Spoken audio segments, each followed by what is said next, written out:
Why, hello everybody. You better hang on because this gamer talk might spiral out of control. Okay, I'm just gonna stop. I'll see myself out.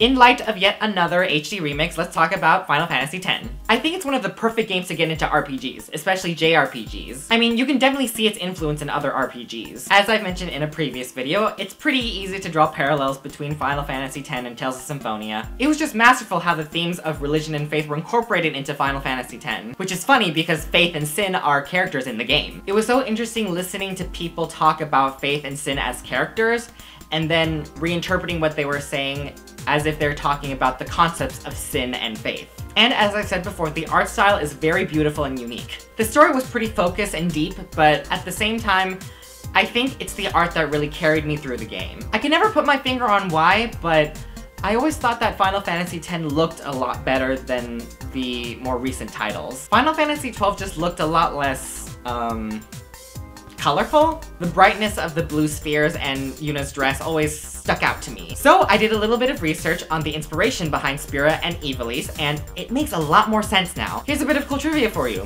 Final Fantasy X's art style took influence from Japan, Thailand, and South Pacific, while Final Fantasy XII took inspiration from Arabic, Indian, and Turkish culture. I think that kind of explains why Final Fantasy X was a little bit more colorful and floral, and from what I've seen, Final Fantasy seems to be going in that general direction of being a little bit less colorful, which is why I'm getting a little bit less interested in Final Fantasy, unfortunately. Not saying that everything I play needs to look Asian. Tales of Symphonia had a generally non-Asian art style, but I still loved it to pieces. And like I've said with Tales of Symphonia, Final Fantasy X just sticks out to me more because of the party. Party as in the people in your team, not dancing and drinking. Everyone just felt more unique. In terms of art style, I just felt that the cast was a lot more diverse. I always loved Lulu. Lulu is my favorite. Sexiest black mage ever. Wakka's a bit lacking in the imagination department. No one can rock an outfit or a voodoo doll like she can. My money would be on her if she took on Hope or Vanille. And who doesn't love Yuna? I loved how subtly Tidus helped her become a more courageous and open person. That iconic scene where they forcefully laugh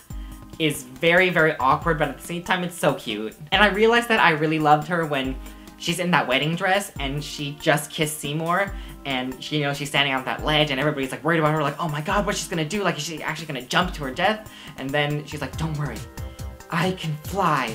And then she falls over and then she summons Balfour, like, mid-air. I was like, oh, I like her. I know that Yuna could easily be classified as a typical leading girl for a JRPG, but I firmly believe upon closer examination that she is actually a very, very strong and brave character. And plus, she becomes a gunner and she gets a haircut for Final Fantasy X too. Come on, it was awesome. But what about you guys? Are you guys excited for the HD remix? Because I'm excited just because I get to play international mode for both games. Tell me why number 10 is or isn't your favorite game. Also, I really, really love the Aeons in this game, so tell me what your favorite Aeon is too. I really, really love using the Mega Sisters and Yojimbo, but I'm gonna have to go with Shiva.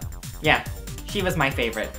Cause like her entrance is just the coolest to me. Like, she comes down really invisible, and then she's in the ice, and then the ice glistens and then like she's visible now, and then like she breaks open, Yuna holds like her shawl for her, and then her limit break is really, really cool. Like she just blasts everybody with ice and then she just snaps her fingers, which is really, really understated but really cool, and everybody shatters and it's awesome. Ugh. And remember to click on my face if you want to keep up with these gamer talks, which happen every Wednesday. Alright, thanks for watching. I really hope that watching me fanboy again was not too boring, and I'll see you next week. Bye!